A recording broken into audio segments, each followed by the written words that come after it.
Namaste, Jai Bharat, and thank you very, very much. And it's a phenomenal honor and pleasure to be part of and amongst all of us at the World Hindu Congress. My sincere thanks to Swami Vigyanand and the entire team. Vikramji has been very patient. Like you see, we're supposed to be 4, but we are just 3. But I have very, very august people sitting in the audience also, who we hope that we will be able to create a larger discourse via the Q&A. And we'll not just do a panel discussion, we will do a house discussion. So let's try and make it more engaging. Between the 3 of us, we are all somewhere part, or we have been part of what many term as big media in Bharat. And between the 3 of us, we have seen a lot at very close quarters. We've seen it from a distance when we are not actively part of the industry. We've been through a process of growing up, and we've had different ways of growing up and coming to where we are today. The other aspect is, Swati is, in fact, is far younger than we are, at least me. So, but she's done some phenomenal work, and gives us great pride, because there were times when you'd say, oh, can we even say what we can say? And today there are so many who are saying it so much more actively. So times they are changing, and we can feel the winds of change. Anilesh has been in the thick and in the den of places where for him to stand there and propagate or to even espouse what he believes is a challenge on day in and day out.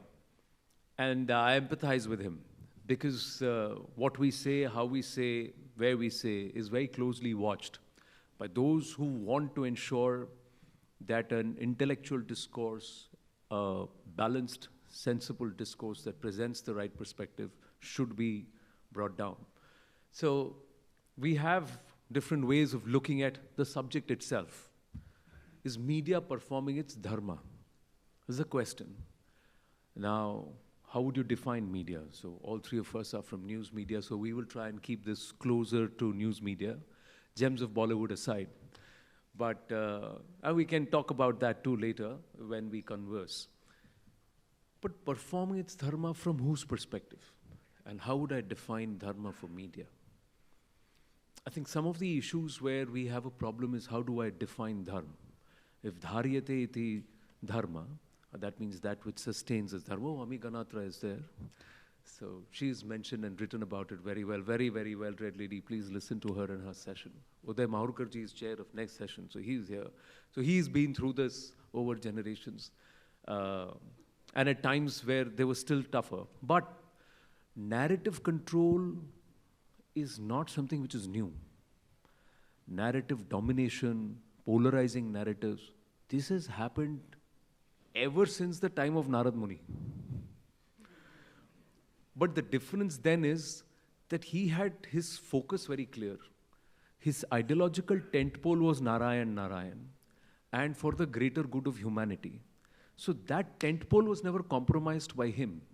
Has that tentpole been compromised today? What is that tentpole and for who? Now, all of us, somewhere, if you are connected to the news media business or the media business, we know that news media predominantly is a cost center. So it costs for you to stand there for your ideals. Then, so whoever controls the cost, controls the money, then influences the ideal. So then who do you blame? So if I am a salaried employee of a company, my dharma is to who? My employer, my profession, the story, or Bharat? So then, depending upon which prism we look at the story, or we look at dharma, then the interpretation of that changes. We should also say, Duryodhana was also performing his dharma. So was Ravana, because they believed sincerely that they had been injustice done to them, and what they were doing is right. So from their point of view, their prism of understanding dharma is different. The left is liberal, right is not. So we call them left liberal. But are we not liberal? Do you call ourselves right liberal? No, we don't. So why give them the credit of only them being liberal, us not? Who coined these terms? How do you and me define being Hindu? How should media define Hindu? From a prism of Bharat? From a prism of personal faith? From a prism of... See, all of these layers are very important to understand because there is no clarity amongst a lot of the current generation in the media about any of this. My simple point is, and we'll elaborate on it as I hand it over to Anilesh to talk about the challenges and what he wants to focus on as to how we can get more people who are oriented towards thinking in a particular way. There is a geological or a geographical definition of Bharat, which Veer Savarkar ji espoused. It's part of our Vishnu Puran, and we identify ourselves from one Sindhu to the other Sindhu. Indus to the Sindhu Nadi to the Sindhu Sagara. So this is that entire landmass which has Himalayas on the one side, water bodies on 3 other sides. The other one is that all of us believe in one common thought, that is the spiritual aspect. That we believe in karma phala and the continuation, the residue of your karma or your actions in this life into your next life, that is punarjanma. So all religions that were born, panths in Bharat, this is the common thread. Jainism, Buddhism, Shaivism, Vaishnava, however you would look at it. And they're all streams of this lovely, phenomenal Hindu way of life. So what is Bharat? Who are we as Bharatiya? How do we define Bharat? And how do I, you, all of us, define Bharat to the rest of the world? Do we have this clarity? Does every corporate who runs a media house have this clarity? Does every individual who's running a YouTube podcast have this clarity? When we don't have that clarity, how can we even ask this question? Are we performing our dharma? Because we don't even know what we stand for very clearly.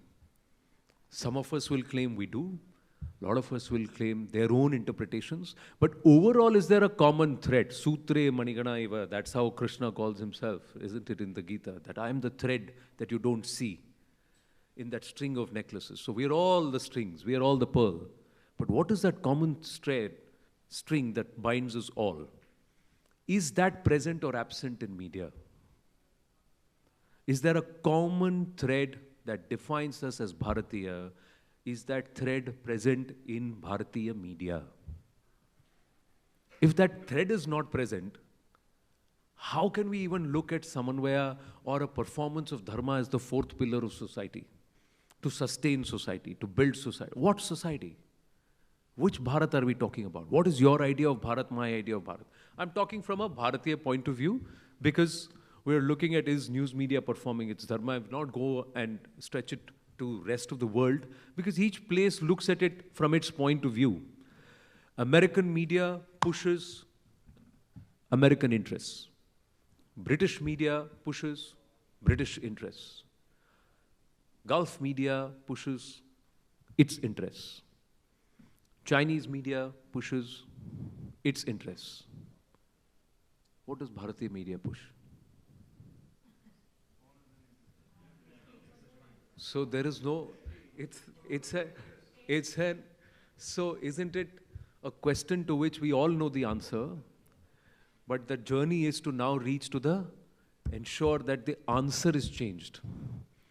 And the answer will be changed only when the syllabus is corrected. Huh? So I'll tell you there. No, I'm not even, I'm willing to accept and concede that language media is far more oriented or rooted. But is language media directing society in the right direction too? Is language media also performing its dharma? We'll discuss that also. The issues are different. The subjects are different. The way of communication is different. And what's picked up to reflect society even in language media is different. So there also we have a problem because we don't have the common string, sir. The common string that will ideologically root us to Bharat. That's not there. And that starts with the principles of media houses, the sponsors of media shows, the anchors, presenters, writers, across our media platforms, because we are all looking at it from a prism that doesn't have a greater goal, that doesn't have a greater glass, which tells you look at it like this and then make your perceptions. That's not there. That's where I'm going to open this up.